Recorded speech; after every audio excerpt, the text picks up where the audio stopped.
Okay. My name is Julie, and I am a performance artist. I have been asked by Psychic Warfare to bring you the Psychosonoric lecture number 6.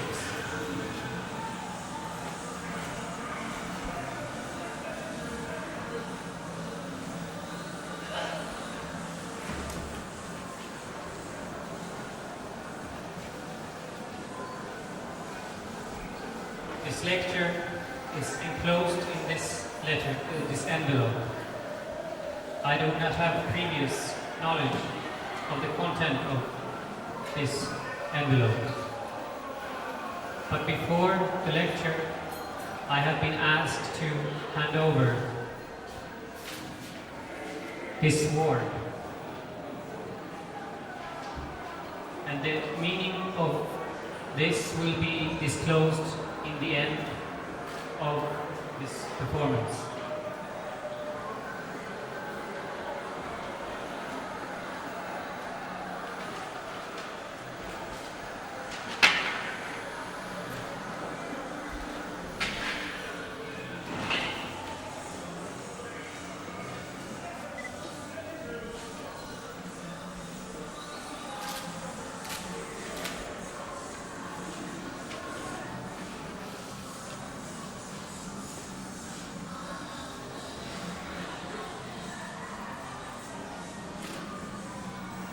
We guess that you are all familiar with Julie by now, and that you understand that she has no influence over the messages which she is about to bring you, nor over the actions that are about to be performed. She is like the angel that lends her voice to the words of God, but cannot be held accountable for his wrath. Her only task is to read you this message without stopping, no matter what happens.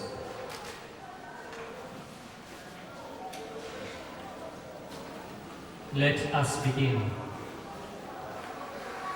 Psychic warfare is not here to teach you anything. It's too late for that. Nor do we pose any demands. When asked if he considered himself a king, the Messiah replied to Pontius Pilate, "My kingdom is not of this world. I'm only the messenger of truth. For those who are ready to follow the truth, they shall obey me."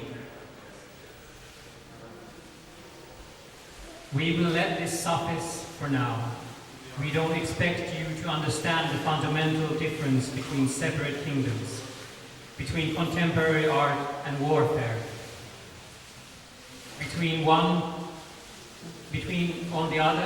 on one hand, the earthly world of circulation of commodities and accumulation of value, and on the other, the sensible world of psychic warfare.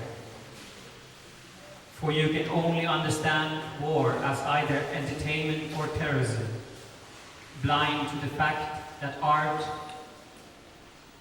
is the continuation of capital with other means, as Klaus E. Witz prophesied. Take this place that we occupy, for example. What you perceive as an art gallery is rather the point of intersection where different capitals coincide. The art market, journalism, tourism, and reproduction of the labor force, all dictated by the fetish of the event.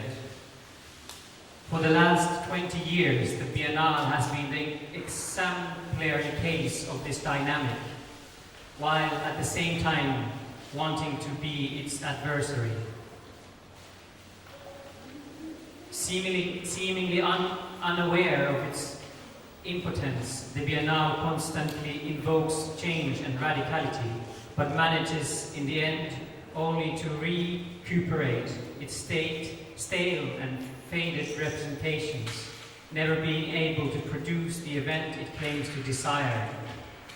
Instead, it becomes a display of political poses that guarantee that nothing will ever happen. And how could it be any different? For would any real change occur, you would lose the ground on which your existence rests. When visiting the Venice Biennale this summer, in search of political art, the most critical weapon the psychic warriors managed to find was this Parmesan cheese knife.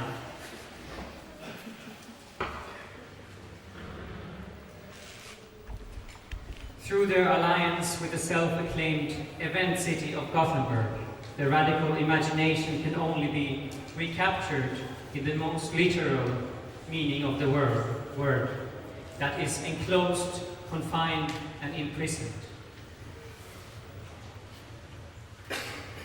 In spite of this claim to radicality, we can attest to its inability to escape the social order it wishes to critique.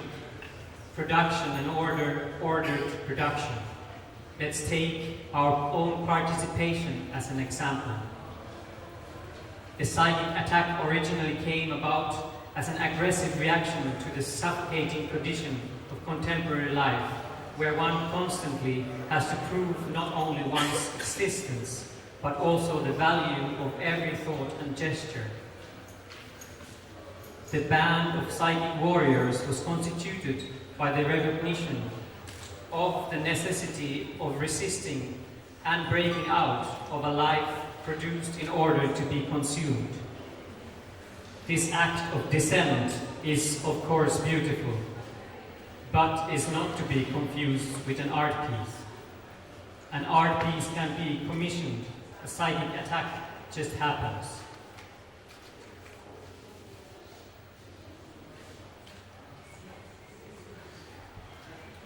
The Biennale somehow sensed this when they described us in the following words. Psychic warfare draws its strength from an allegiance to no one. And how could we be loyal to anything that uses the carnival and even the repression of the 2001 riots as another means to the commodification of everything potentially subversive, capturing it, rendering it into a harmless spectacle? That is why our only way out of this desert, this place of extreme boredom where nothing can happen, is to literally desert. When faced with the possibility to partake in the Biennale, we had two choices: either decline or withdraw, or rejoice in the fact that we were given the opportunity to impair the Biennale event logic and to create a truly uncontrollable situation. This is the carnival we desire. And if you're still in doubt as to what is going on, we're shredding your art into pieces. This sword is yours. Do what you want with it. Thank you, goodbye, and good luck.